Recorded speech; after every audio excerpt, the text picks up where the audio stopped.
J'ai dit, qu'est-ce qui arrive au juste aux Africains? Regardez ceci voir. C'est un scandale financier d'une ampleur inédite. Cela se passe au Sénégal et implique directement l'ancien régime. Juste un exemple pour mieux vous situer, plusieurs biens de l'État cédés à des prix controversés. Le building administratif au cœur de Dakar, vendu à 72 milliards de francs CFA, après, tenez-vous bien, une réflexion qui a coûté plus de 40 milliards de francs CFA. L'ancien palais de justice cédé lui aussi à 59 milliards de francs CFA, le ministère des Finances et du Budget vendu, l'école des douanes et plusieurs autres bâtiments administratifs, eux aussi vendus. Mais il ne s'agit là que d'une partie du scandale révélé par le rapport de la Cour des comptes mercredi.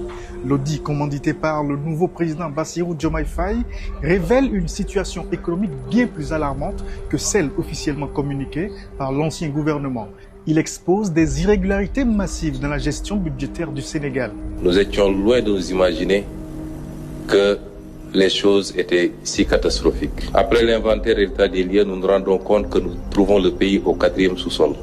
L'un des éléments les plus frappants du rapport est le niveau de la dette publique qui atteint près de 100% du PIB, bien au-delà des 74% annoncés par le gouvernement précédent. Selon la Cour des comptes, au 31 décembre 2023, la dette de l'administration centrale budgétaire s'élevait à 18 558 milliards de francs CFA, c'est environ 29,4 milliards de dollars. Les enquêteurs ont découvert que des fonds publics ont été transférés vers des comptes de dépôt échappant aux règles budgétaires classiques. Ces comptes auraient été utilisés pour des engagements financiers sans couverture budgétaire, rendant leur gestion complètement incontrôlable. Autre élément accablant, une dette bancaire hors circuit budgétaire non approuvée par le Parlement a été révélée. Cette dette s'élève à 2717 milliards de francs CFA au 31 mars 2024. Une chose est sûre, l'ancien président Macky Sall et ses gouvernements successifs pourraient être appelés à répondre de ses choix financiers. Après les anomalies décelées par la Cour des comptes, le ministre sénégalais de la Justice a annoncé jeudi l'ouverture d'une enquête.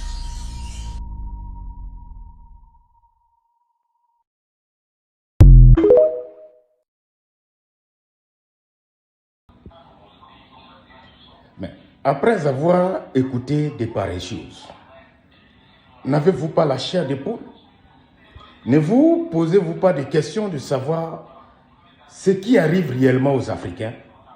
Qu'est-ce qui les arrive au juste?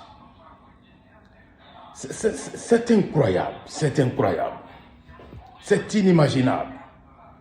Ça n'a même pas de sens. Comment est-ce que des gens peuvent autant avoir du mépris pour leur propre nation? Comment est-ce que des gens peuvent être aussi à l'aise pour dépouiller leur propre pays? Mais c'est curieux quand même. Vraiment, je suis dépassé. Je ne sais pas comment il faut qualifier de pareilles attitudes, de pareils comportements de la part de certains leaders africains. Et vraiment, je cherche à comprendre ce qui les motive et ce qui les pousse à agir de cette façon. Peut-être que vous allez m'aider à comprendre. Et c'est pourquoi je vous invite à déposer vos avis en commentaire. J'aimerais comprendre qu'est-ce qui motive ces gens de leaders à faire cela. C'est ça qu'on appelle le bradage de la nation. Comment est-ce qu'un homme peut être aussi à l'aise pour aller braquer la maison de son propre père, la maison de sa propre mère? Je pense qu'il n'y a que des maudits qui volent et dans leur vol, il n'y a pas de frontières. Parce que même les braqueurs, lorsqu'ils braquent, arrivés dans la maison de leur père ou de leur mère, ils reconnaissent que ici, là, c'est la maison, il faut sauter cette maison. Mais malheureusement, certains de nos leaders, leur type de braquage ne reconnaît pas ni la maison de leur père, ni la maison de leur mère. Toute maison qu'on croise sur le chemin, il faut braquer ça. C'est bien dommage. Dites-moi ce que vous pensez en commentaire. Qu'est-ce qui peut motiver les leaders à se comporter ainsi? J'aimerais vous lire. Merci. Toujours votre frère.